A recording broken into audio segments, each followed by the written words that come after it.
Sa pagdiriwang ng ika-84 na taon ng tuloy-tuloy na serbisyo publiko, tuloy-tuloy ang pag-agapay ng DZRH sa sama-samang interes ng bawat Pilipino.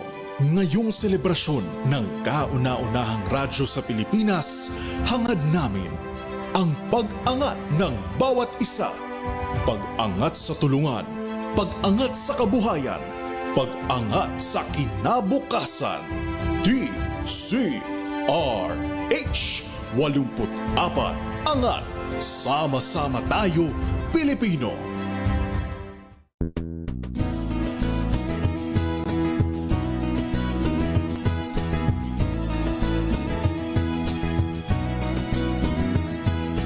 May kabuluhan ang bawat umaga. Sa pagsisikap mo, may kaagapay ka.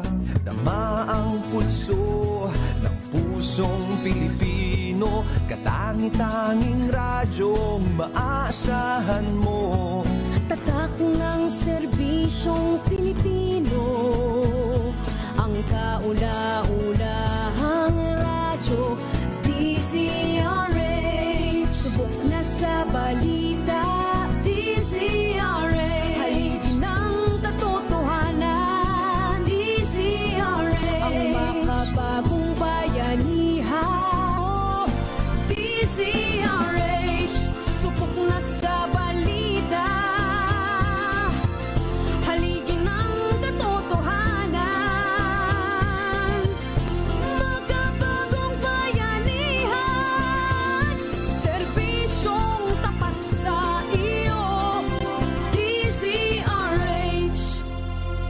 Miyembro ng KBP, kapisanan ng mga broadcaster ng Pilipinas. May nagbabalik. Hatid ng action-packed games, intense plays, latest happening sa sports. Abangan ang pagbabalik ng Matchpoint Season 2 sa DZRH TV.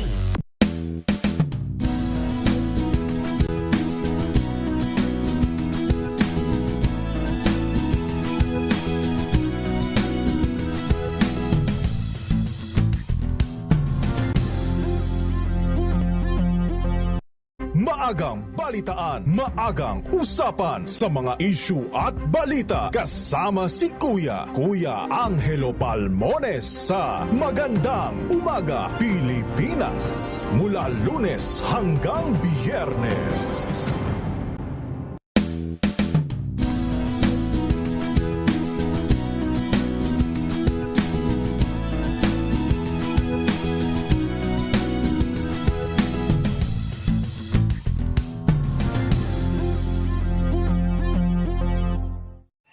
Mga balitang gigising sa inyong umaga. Mga balitang kailangan mong malaman. Mapapakinggan sa ACS Balita sa 2x2. Kasama sina Anthony Taberna at Jerry Baha. Lunes hanggang Biyernes.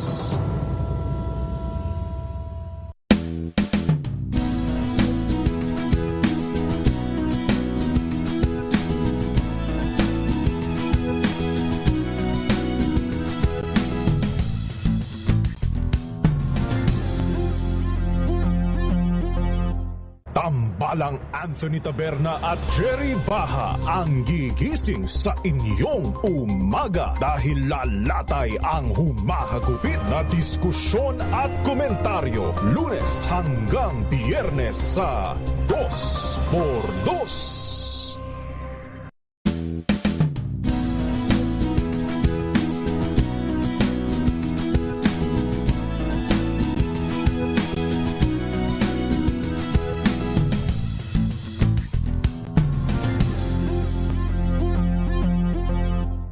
Alamin ang mga maiinit na isyung pambayan, mga balitang kailangan mong malaman, usapin sa pamahalaan, politika, ekonomiya at kabuhayan. Ito ang mga dapat mong malaman, pakialaman at pag-uusapan dahil kayo ang tinig ng mamamayan dito sa Damdaming Bayan. Live sa DZRH Radio, DZRH TV at DZRH Digital. Kasama sina Lakay, Deo Makalma at Elaine Apit. Araw-araw, Lunes hanggang Biyernes. Damdaming Bayan. Sa mundo ng politika, palakasan, showbiz at iba pa sa Pilipinas at ibang bansa, iyon ang makukuha sa RH Rapido Hataw Balita. Mga pinakahuling panayam sa likod at gumawa ng mga balita. RH Rapido Hataw Balita.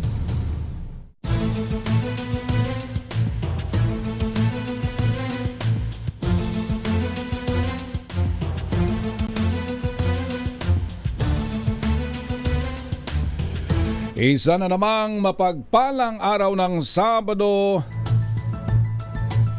unang Sabado ng Nobyembre 2023. Luzon, Visayas, Mindanao. Kasama na yung mga kababayan natin sa ibayong dagat. Ako si Raymond Dadbaas, tuloy-tuloy sa pagbabalita, tuloy-tuloy sa serbisyo. Sama-sama tayo, Pilipino. Sa ulo ng ating mga balita, ang Department of Agriculture meron ng permanenteng kalihim. Destabilization plot ng dating military officers laban sa gobyerno ibinunyag ng AFP. Presyo ng langis sinasang may rollback pero singil sa kuryente nagbabali ang tumaas ngayong buwan. 6 na OFWs galing Lebanon nakabalik na ng bansa. Buhos ng mga pasahero pabalik ng Metro Manila galing sa mga lalawigan inaasahan ngayong weekend. Negosasyon para sa military access deal ng Pilipinas at Japan inumpisahan na. Special election sa 3 distrito ng Negros Oriental pinaghahandaan na ng COMELEC. Kandidato sa barangay at SK election sa Northern Samar natalo, sinunog ang sarili. Chief of Police ng Pasay kasama ang isang substation commander at 26 na iba pa sinibak dahil sa ni-raid na Pogo Hub. Sa balitang sports, Alex Ayala umabante na sa semis ng W60 Nantes sa France.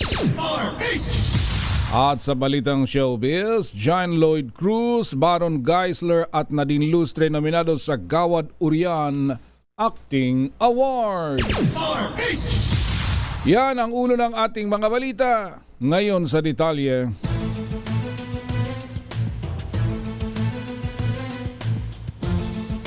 Binitawan na ni Pangulong Bongbong Marcos ang pagiging kalihim ng Department of Agriculture matapos ang mahigit na 1 taon. Sa news conference sa Malacanang, inanunsyo ni Pangulong Marcos na itinalaga niya ang business tycoon na si Francisco Tiu Laurel Jr. bilang DA Secretary. Sinabi ng Pangulo na tiwala siya sa kakayahan ni Laurel na pamuno ng ahensya dahil matagal na ito sa industriya ng pangingisda at naintindihan ang problema sa agricultural sector.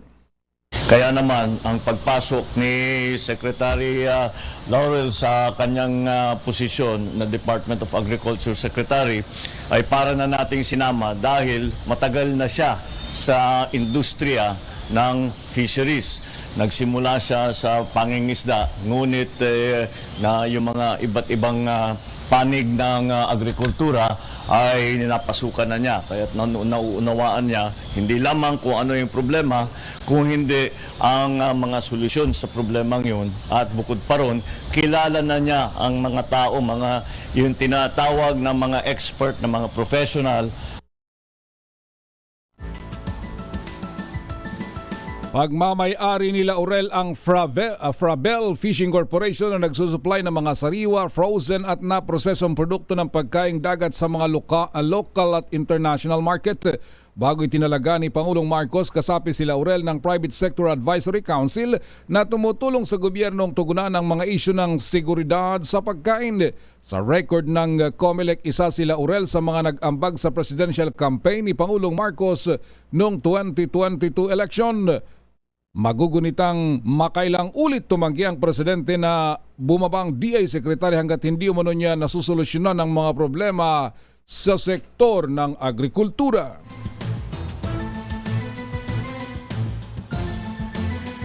Inutusan agad ni Pangulong Bongbong Marcos ang bagong Agricultural Secretary na si Francisco Tiu Laurel Jr. na pigilin ang sirit presyo ng mga produktong agrikultura. Pinatitiyak din ng Pangulo ang long term upang matagal ang produksyon ng pagkain, mababang cost of production gayon din ang mechanization ng sektor. Inatasan din ng Chief Executive si Laurel na agad trabahuin ang climate change mitigation at silipin ang pagkalat ng swine flu at avian flu sa bansa. Ayon sa Presidente, pwedeng pag-aralan ni Laurel ang mga hakbang ng ibang bansa sa kanilang agri-sector na maaring gayahin sa Pilipinas. The obvious one is trying grain control of the prices of all the agricultural commodities that are going up. At tinatamaan tayo ng, yun na nga, yun na pag-usapan ko, climate change, alam nyo na lahat yung swine flu, alam nyo na lahat yung avian flu na tumatama sa atin. Kaya yan, ang una natin in the immediate term, hindi lang short term, kundi in the immediate term, kailangan natin makakontrol at tignan kung paano natin gagawin. At the same time, kasabay nito is the longer term, yung production at saka cost of production, mechanization, lahat ng mga bagay na yan. At we will tinitignan natin ang mga ginagawa ng ating mga karatig bansa, such as Thailand, such as Indonesia, such as Vietnam. At baka meron tayong matutunan sa kanila na pwede nating na bagay dito sa Pilipinas. And that's the first thing that our new secretary will have to do. Tututukan naman ng bagong Agriculture Secretary na si Francisco Tiu Laurel Jr. ang modernization ng sektor ng agrikultura. Ayon sa business tycoon, ito ang nakikita niyang paraan upang matiyak ang sapat na supply at abot kayang presyo ng pagkain sa bansa. Nangako rin ng bagong DA Secretary na iaangat ng antas ng pamumuhay ng mga lokal na magsasaka at mangingisda at isa sa alang-alang ang kapakanan ng mga ito. Ayon pa sa bagong DA Chief, magiging bukas ang kanyang opisina para sa lahat ng mga magsasaka at mangingisda kasabay ng panawagang tulong mula sa publiko. Pangunahing adhikain ko ang pagtiyak na sagana ang ating ani at siguraduhin ito ay nakakarating sa hapag ng bawat Pilipino. Layunin ko na tiyakin na may sapat at masustansyang pagkain na mabibili ang ating mga kababayan sa tamang halaga. Susi dito ang modernisasyon ng sektor ng agrikultura kasabay ng pagpabubuti sa kapakanan ng mga kapatid nating magsasaka at mangingisda. Ating sisiguraduhin na sila ay makikinabang sa mga bunga ng kanilang pagod at pagsisikap. Malapit sa puso ko ang mga kapatid nating magsasaka at mangingisda dahil personal kong natunghayan ang mga hirap at pangarap nila. Asahan po ninyong laging bukas ang aking tanggapan para sa inyong lahat. Handa akong makinig at makatrabaho kayo. Higit sa lahat, ako ay handa na magtrabaho para sa inyo. Ang bagong talagang kalihim ng Department of Agriculture. Sarap pakinggan ah. Sana nga. Umaasa ang Senado na matutugunan ni Agriculture Secretary Francisco Tiu Laurel Jr. ang Department of Importation issue ng DA. Para kay Senador J.B. Ejercito, posibleng si Laurel na ang tamang taong makareresolba sa mga problema sa Agri-Department. Welcome naman kay Senate President Juan Miguel Zubiri ang appointment ni Laurel na meron anyang karanasan at kakayahang mamahala. Sinabi naman ni Senador Francis Chis Escudero na kilala niya ang bagong DA Chief bilang sinsero, tapat, masibag at may malawak na karanasan sa sektor ng agrikultura.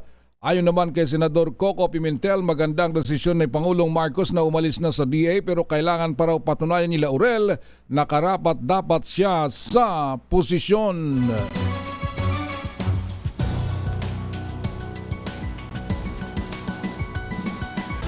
Kikilatisin naman sa Commission on Appointments o CA ang bagong talagang kalihim ng Department of Agriculture na si Francisco Tiu Laurel Jr. Ito ang inihayag ni Senador Risa Hontiveros kasabay ng babala laban sa corporate at oligarch interest sa pagkakatalaga ni Laurel na Pangulo ng Frabel Fishing Corporation. Idinin ng senadora na hindi dapat makompromiso ang mga adhikay ng gobyerno sa food security at environmental protection dahil lang sa interes ng malalaking mga kompanya. Sinabi naman ni Presidential Communications Office Secretary Cheloy Garafil na walang magiging conflict of interest sa pagpasok ni Laurel sa kabinete ng Pangulo. Binitiwanan niya ng bagong kalihim ng ahensyang mga hawak nitong kumpanya bago siya kumasa sa hamon upang maging kalihim ng Department of Agriculture. Classmate Paul Lomesio, 19 na minuto na makalipas ang alas 4. Halos patapos na ang anihan o ang main harvest season ng palay ngayong taon. Batay sa pagtaya ng grupong Sinag, nasa 85% na ng palay ang nagapas sa iba't ibang bahagi ng bansa. Dahil sa naturang development, sinabi ni Sinag Chairman Rosendo Son ang halaga ng well-milled rice ay maaring pumalo na ng 52 pesos bawat kilo sa Disyembre. Ayon kay So, ang magiging stock ng bigas ay sasapat hanggang sa Pebrero ng susunod na taon. Sa kabila nito, inulit ni So ang mungkay na ibalik ang price ceiling sa bigas upang mapigilan ang pagsipa ng retail price dahil sa mataas na buying price ng palay.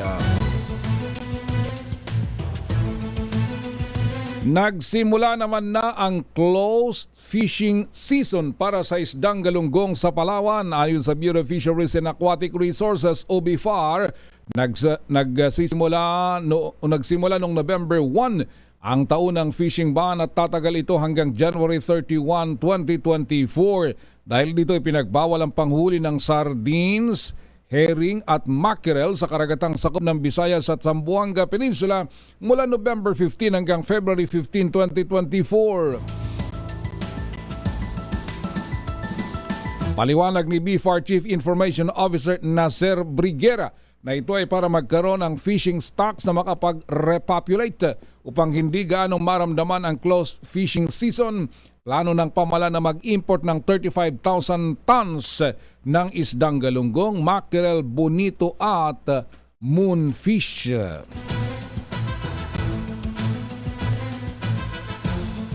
Alas 4:21. Ibinunyag ni AFP Chief of Staff General Romeo Bronner Jr. ang destabilization plot laban sa Marcos administration. Ayon sa opisyal, sangkot sa pagtatangkang ilang mga dating opisyal ng militar. Sinabi ni Bronner na nagkumpisa ang pagkilos noong September 21 sa pagitan ng pangimok sa mga sundalo na lumahok sa mga rally laban sa gobyerno. Idinagdag ng AFP chief na ilan sa mga dating opisyal na militar na sangkot sa destabilization attempts ay kanyang kinumbinsi na huwag isama sa kanilang aktibidad ang mga aktibong miyembro ng AFP.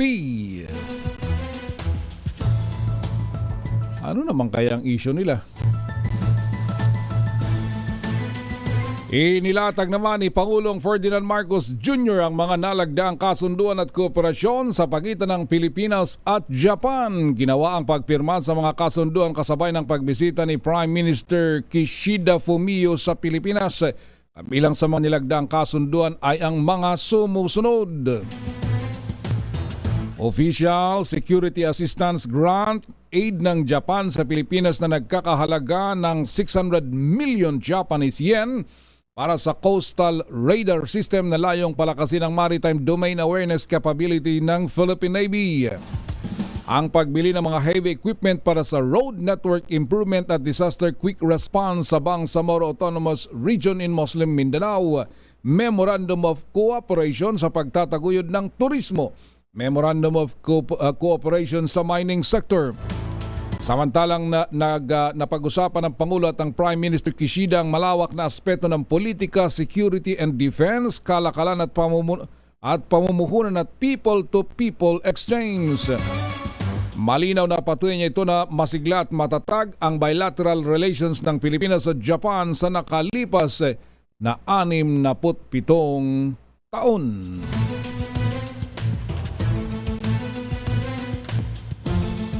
Nagkasundo ang Pilipinas at Japan na palakasin pa ang ugnayang pangseguridad. Ito'y sa magitan ng nilagdaang Reciprocal Agreement Access ni na Japanese Prime Minister Fumio Kishida at President Ferdinand Marcos Jr.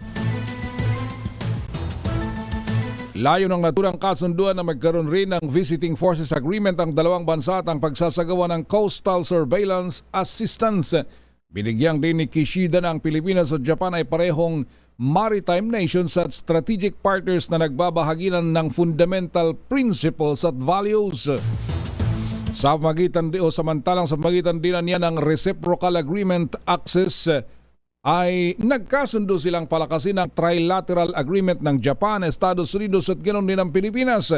Layo naman ito na maitaguyod ang pagsasaayos at pagpapabuti pa ng maritime capabilities ng Pilipinas. Sinabi ni Prime Minister Kishida na pareho sila ni Pangulong Marcos na nag-aalala sa mga nangyayari sa East at South China Sea at batean niya sa nakikita nila hindi ito katanggap-tanggap.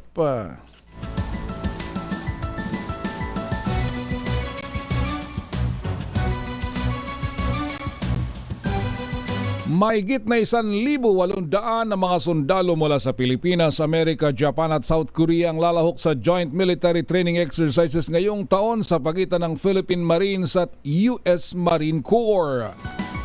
Ito ay ang 7th Kamandag Drills na gagawin mula November 9 hanggang 20 sa iba't ibang bahagi ng bansa, kabilang na ang Palawan, ang pinakamalapit na coastal province sa West Philippine Sea.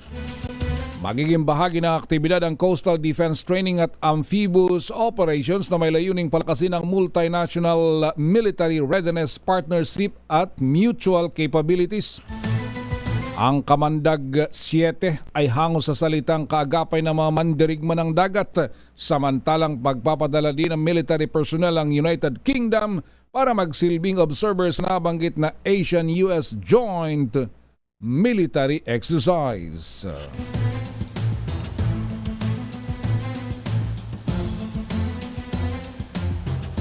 Alas 4:25 na ho ng umaga, mananatili ang puwersa ng US Navy sa Indo-Pacific region. Ito naman ang tiniyak ni Captain Claudine Calauri, ang Mission Commander ng US Navy Pacific Partnership 2023, sa harap ng pagkilos ng China sa South China Sea at West Philippine Sea. Ayon sa opisyal, patuloy na mag-ooperate ang hukbong pandagat ng Amerika sa naturang rehiyon alinsunod sa itinatakda ng international law. Sinabi ni Captain Calauri na committed ang Amerika na palakasin ang ugnayan sa mga kaalyadong bansa, lalo na sa mga pagkakataon na nanganganib ang katatagan dahil sa mga aktibidad ng China.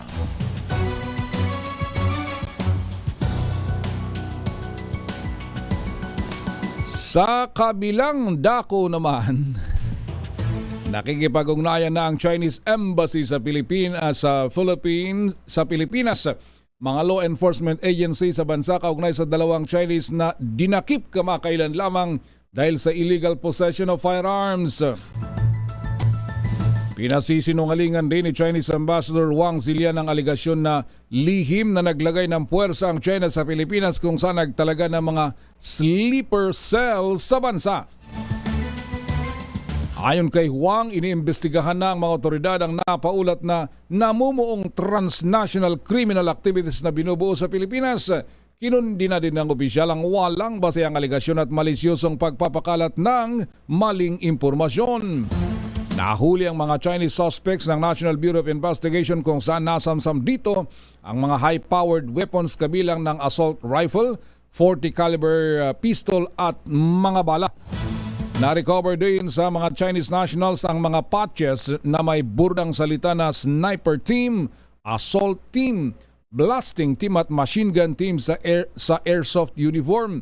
Itinanggi naman ni NBI Regional Director Romel Vallejo na may namumuong destabilization plot.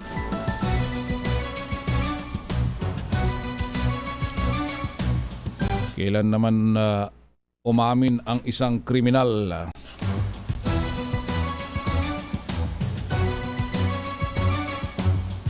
Dumating na sa bansa kahapon ng umaga ang 6 ng mga overseas Filipino workers o mga OFWs na na-repatriate mula sa bansang Lebanon. Dumating ang 6 na Pinoy sakay ng flight EK366 mula Dubai, United Arab Emirates at lumapag sa Ninoy Aquino International Airport at sinalubong ni Department of Migrant Workers OIC Hans Leo Kakdak at House Migrant Workers Affairs Chair Ron Salo.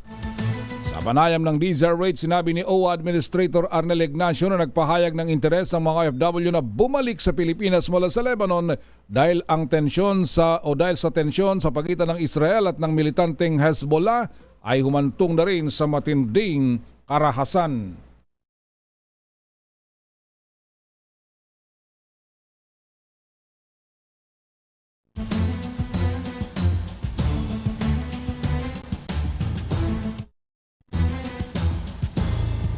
Tikom ang bibig ni OWA Administrator Arnel Ignacio.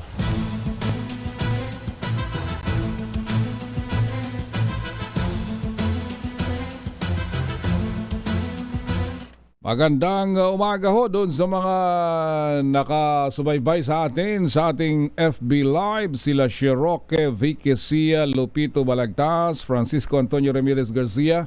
Ang agang magising si Berto Pogo na binabati itong sila Sian Castelo at Bien Picardal at CK Bunag. Arturo Comilio, si Alfredo Comilio Sr., Del Rosario Carlito, si Jim Ulier, Ivy Gutierrez at si June Royon. Fernan Estebar, buenos dias, dyan sa Ternate, Cavite. Si Edwin Season, Willie Bico, si Rudy Rabe, Ernesto Gatos. Nanalong kapitana si Mrs. Valdez. Asawa ni Kapitan Rico. Ayos ah. Congratulations. Neri Gramonte, dyan daw sa Hinamok Island, Basay, Samar. Leo Havares, nabagit na natin si classmate Paul Lomesio kanina, Marinel Furukawa, Nelson Malinao, dyan sa Falls Church, Virginia. Jaime Prado, Maria Morena Kitchen Sobrepeña, Cesar Akdal. Sana nga matugunan ang mga pangailangan ng mga magsasaka, mga bagong kalihim ng kagawaran ng agrikultura. Kasi mangingisda itong si big time fisherman, Frabel Fishing Corporation. Itong si Ginoong Kiko Laurel, Lloyda Sacramento, Aldi Idorot, Shimada Vanji, Leonard Habungar from Tuguegarao City, Mark Ferrer at si Excel Antonio. Nagatid sa ating oras na alas 4:20 o 32 na ng umaga. Standby, Robbie. RH Rapido Hataw Balita.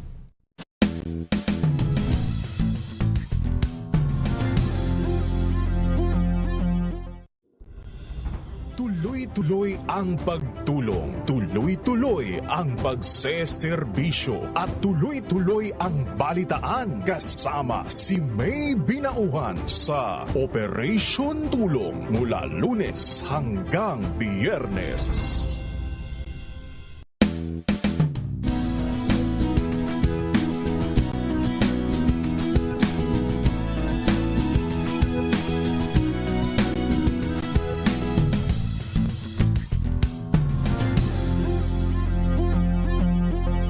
Tugtugan, sayawan, chikahan at mga kaganapang kakikiligan. Mula sa concerts and fan meets of your favorite stars, local man o international, sagot na namin. Every Saturday, 12 noon, kasama ang inyong showbiz angel sa Season 2 ng Scene Zone. Dito lang yan sa DZRH TV.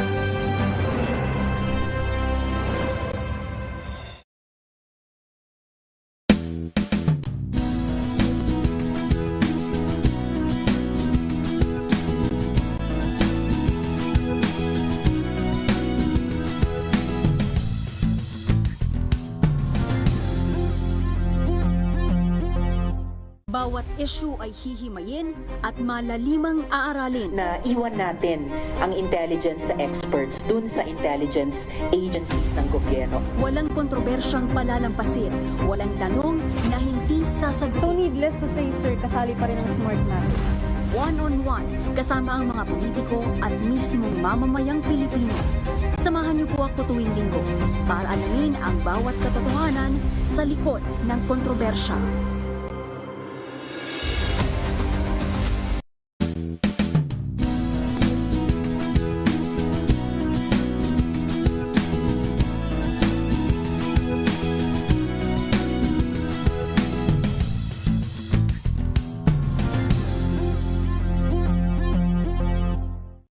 May nagbabalik. Hatid ang action-packed games, intense plays, latest happening sa sports. Abangan ang pagbabalik ng Match Point Season 2 sa DZRH TV.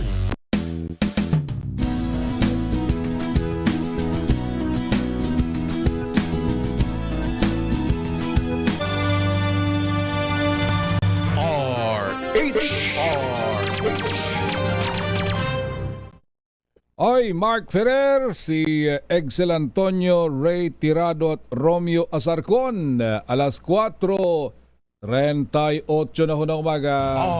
RH Rapido Hataw Balita.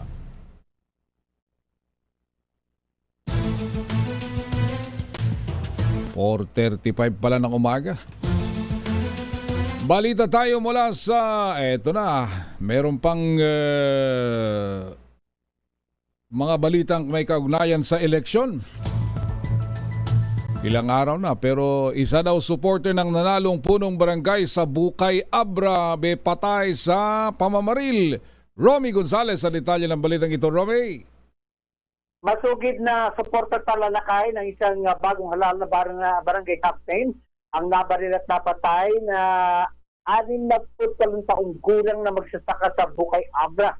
Si Silverio Lumawig ay natagpuang nakahandusay sa tabi ng kalsada sa Sitio Dardarawas, Pagara, Bukay Abra, lamang gabi ng Nobyembre 1. Nang madatnan ng mga responding pulis ay naliligo ito sa sariling dugo dahil sa tama ng bala sa ulo. Bago mangyari ang krimen, umalis naman ang biktima sa kanilang bahay bandang alas 4 ng hapon noong araw ng undas at nakita siyang nakipag-inuman sabay ng bagong halal na punong barangay sa kanilang lugar. Subalit nang ito'y pauwi na, sakay sa motorsiklo ay sinundan at dinaril siya. Umano nang hindi pa nakikilalang salarin.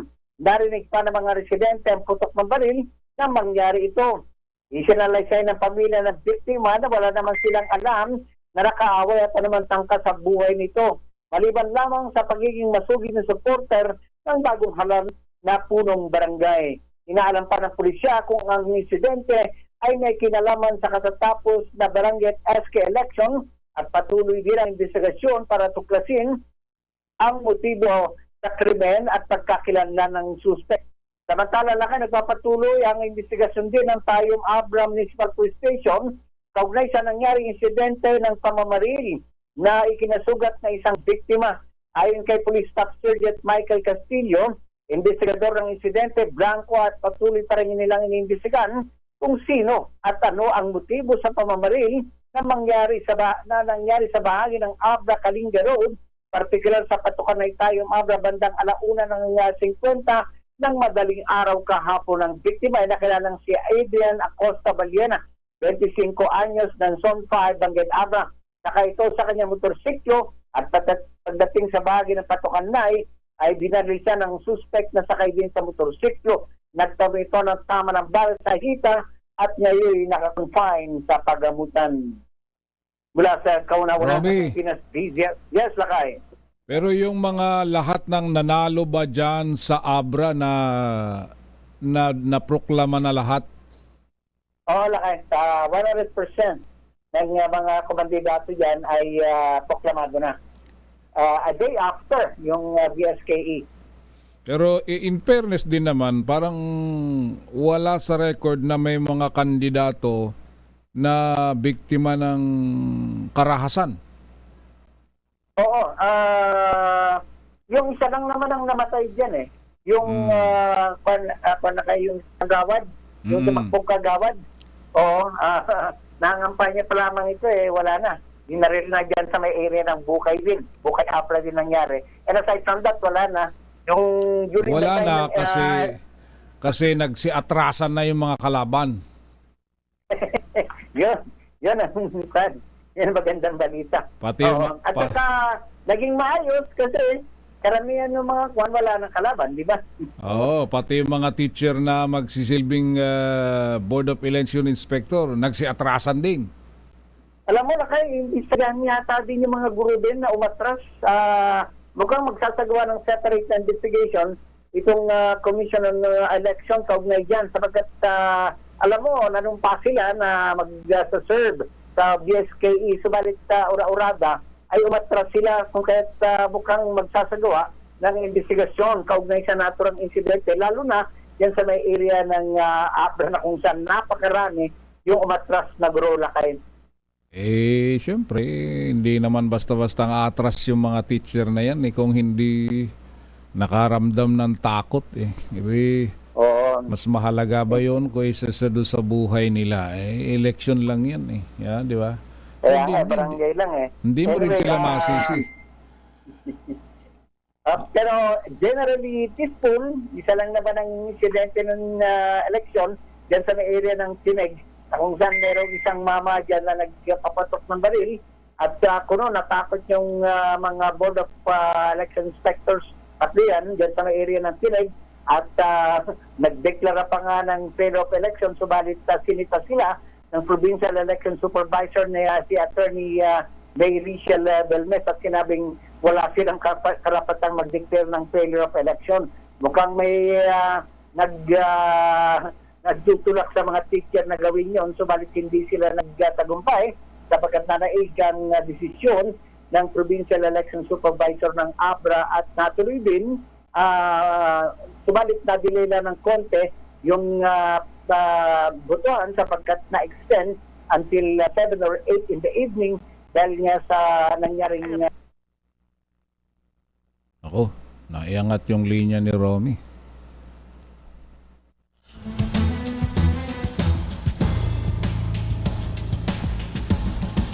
Naiangat yung linya. Salamat Romy Gonzales mula sa Cordillera.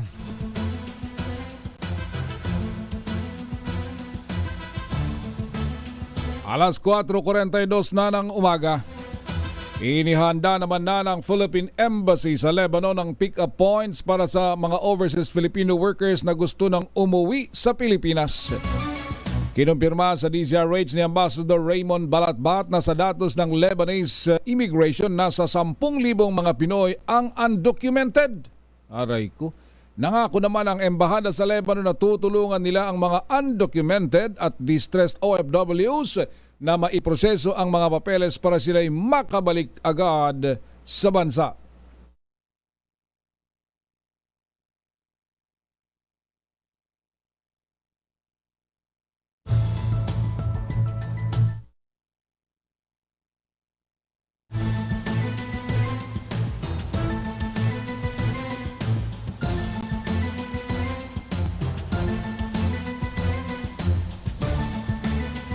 Alas 4:43 na ho ng umaga, naiuwi na sa Pilipinas ang mga labi ng overseas Filipino worker na nasawi naman sa Israel matapos pagbabarilin siya at kanyang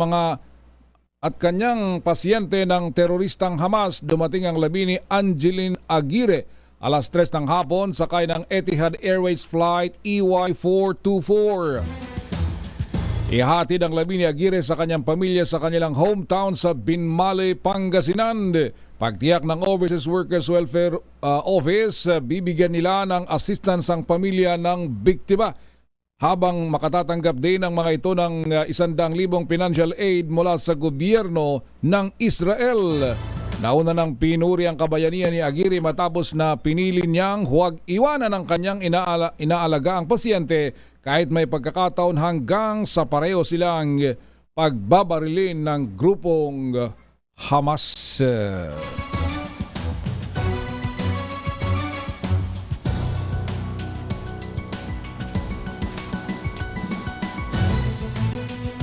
Ang oras, alas 4:44. Ang puwersa ng PNP sa Caloocan, may pinaghahanda naman na yung pagbuhos ng mga nagbakasyon mula sa mga probinsya at pabalik dito sa Metro Manila. Edwin Duque sa detalye ng balitang yan, Edwin. Good morning, Kuya Raymond. Dahil nasa ang buhos ng mga sasakyan at ang pasahero magsipag-uwian ngayong araw mula naman sa bahagi ng Northern Luzon, tiniyak kagabi ni Police Colonel Robel Lacuesta na nakalatag na ang mga tauhan nito sa mga terminal sa LRT ang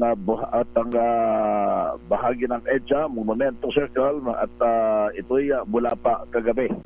Ay dito ay personal nitong gagabayan o babantayan ng mga lugar kung saan inasahang dagsa yung mga pasahero sa mga bus terminal at mga mataong lugar. Tiniyak naman ng pamunuan ng Victory Liner na may sapat silang security para mabantayan ang mga dadagsa mga pasahero laban naman sa mga mapagsamantala. Mayroong mahigit 3 ng basang Victory Liner sa bahagi na magagaling ng bahagi ng norte, habang 100 naman ang baliwag bus sa biyahe naman ng Bulacan, habang may sapat namang bilang din itong Solid North na biyaheng norte. Sa pagtaya ng North Luzon Expressway, una nang sinabi kahapon ni Ginong Ruben Ignacio, ang spokesperson ng North Luzon Expressway, na inasahang umbisang bubuhos yung mga pasahero na dadaan naman sa NLEX pauwi ng Metro Manila ay ngayong tanghali hanggang gabi na magtatapos ito hanggang bukas na umaga.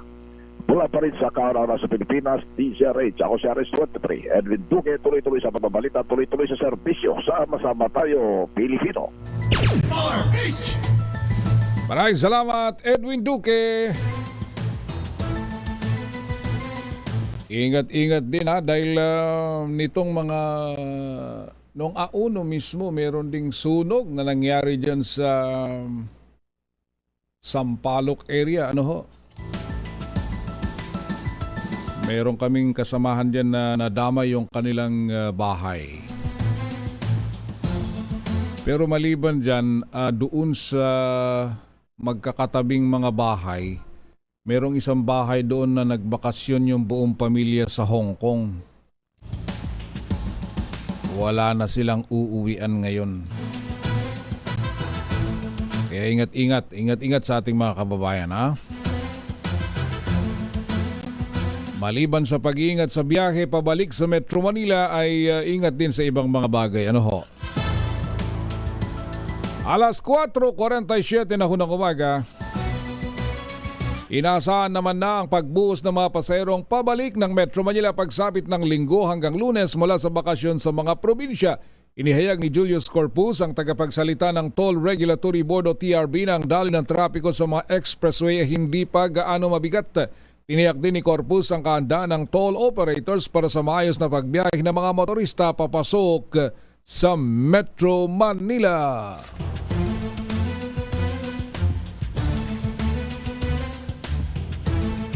Oy, good news sa ating mga motorista.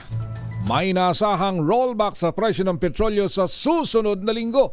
Batay sa pagtaya ng Department of Energy, posibleng umabot sa 1 peso and 23 centavos ang tapya sa bawat litro ng diesel, habang 1 peso and 4 centavos naman ang sa bawat litro ng kerosene.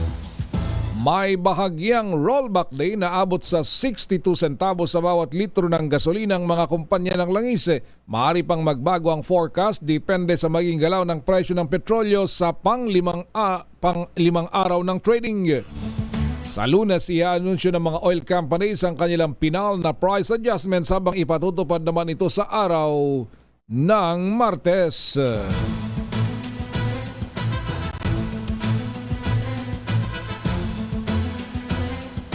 Balak naman ng isang grupo ng mga provincial bus na humirit ng taas pasay matapos ang serye ng oil price hike at dagdag singil sa toll fee sa mga expressway. Ayon kay Alex Yagi, ang Executive Director ng Provincial Bus Operators Association of the Philippines o PBOA, pwede na silang magkain ng petition ng fare increase kapag higit sa 70 pesos ang kada litro ng diesel. Sinabi ni Yagi na 40 hanggang 50% ng kanilang operating cost ay napupunta lang sa krudo habang 10% ang gastos nila sa toll fee papasok ng NCR. Magugunitang inaprobahan ng LTFRB ang 2 pisong taas pasay sa mga provincial bus noong Setyembre ng nakaraang taon kasama na ang iba pang mga PUVs. Nauna nang nag-anunsyo naman o meron ng toll increase dyan sa South. So ay naantay naman ay baka susunod ng North naman. 11 minuto bago mag-alas 5. May good news tayo. May libreng sakay ang Metro Rail Transit o MRT3 para sa mga minor de edad o yung mga batang wala pang 18 anyos. Ba't ganun? Ipatutupad ang free ride sa mga bata sa November 6, Lunes. Simula alas 7 ng umaga hanggang alas 9 at alas 5 naman ng hapon hanggang alas 7 ng gabi. Ayon sa National Council for the Welfare of Children, ito ay bilang bahagi ng pagdiriwang ng National Children's Month. Paano i-check yun? Hindi yung mga bata lang, mga bata lang daw ang kasali doon sa libreng sakay. Magandang umaga kay Pampilo Goyal dyan sa Bulan, Sorsogon. Marahay na aga sa Indogabos. Si Excel Antonio, sabi niya, sarap pakinggan ang pahayag ng bagong kalihim ng DA. Sana nga po ay totoo at gawin ang tama. Si Roger Malabanan naman, sabi niya sana matutukan din ng bagong DA Secretary ang smuggling na magagaling magpalusot. Baka mapalusutan din siya. Lakay Tumdesa, good morning. Rick Cuenca, si Chris De Loso from Caloocan North. Si Ana Famoso ng Bago City. Desiree Ferrer, Ronnie Villar, si RM ng Kilikaw, Daraga Albay. Marhay na aga daw sa Madelar family. Alfredo Cubilla Sr. ng Antipolo City. Nanonood din daw si Joy Cubilla. At siyempre si Eva Esteban Lorilla ng Daang Hari South, Taguig City. Kanina may rollback, pero ngayon may taas. Parang laban bawi lang tayo. Dahil nagbabadyang tumaas naman ang singil sa Meralco ngayong buwan, ito ay dahil sa pagangat o upward pressure ng tinatawag na generation charge o ang pinakamalaking bahagi ng singil sa kuryente. Bagamat wala pang tinatanggap na final billings ang Meralco mula sa kanilang suppliers, ipinahayag ng kumpanya ang indikasyon sa napipintong adjustment ngayong buwan ng Nobyembre. Ayon kay Meralco Vice President at Head of Corporate Communications Joe Zaldariaga, ang increase sa generation charge ay inasahan dahil sa impact ng mataas na wholesale electricity spot market o WESM noong buwan ng Oktubre.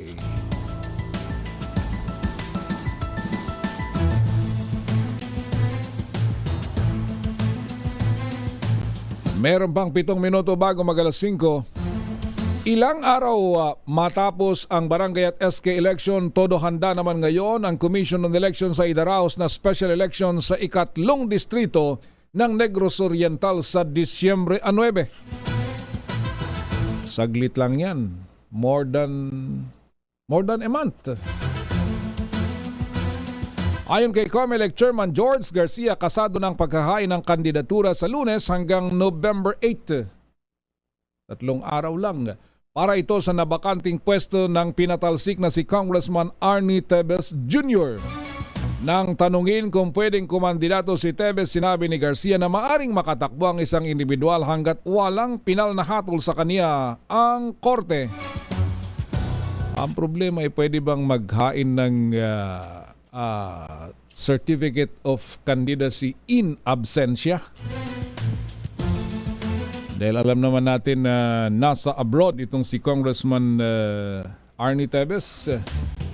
Diba? Doon sa huli siya nagpakita nung nagpunta si Manny Pacquiao sa Timor-Leste. So na-confirm na nasa Timor-Leste nga ito.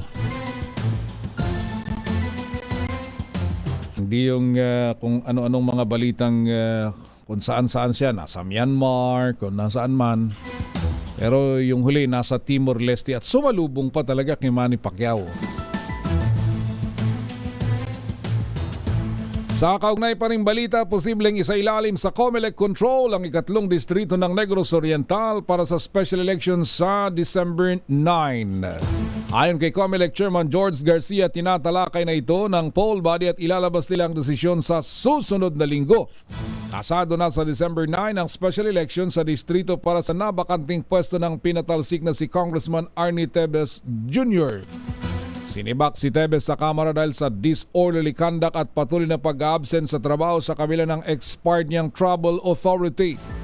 Mahigit na 300,000 ang botante sa ikatlong distrito ng Negros Oriental na binubuo ng Bayawan City at mga bayan ng Bacong, Basay, Dawin, Santa Catalina, Siaton, Valencia at Zamboanguita.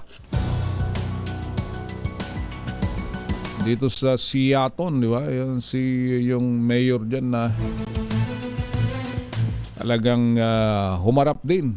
Nakipagpalitan ng salita ng dumulog sa Senado. Si Mayor Fritz Diaz. At siyempre sa asawa din ni Mayor o ni dating Governor Roel Digamo na biktima nga ng pagpaslang na naging sentro ng investigasyon. Sana ho ay kahit pa paano nasa mabuti kayong kalagayan dyan at siyempre wala naman tayong had kundi yung katahimikan sa isang lugar at siyempre kahit pa paano maalala din ng mga nakaupong opisyal yung kapakanan talaga ng mga kanilang mga constituents. Siyempre, hindi lang sa Negros Oriental, kundi lahat na.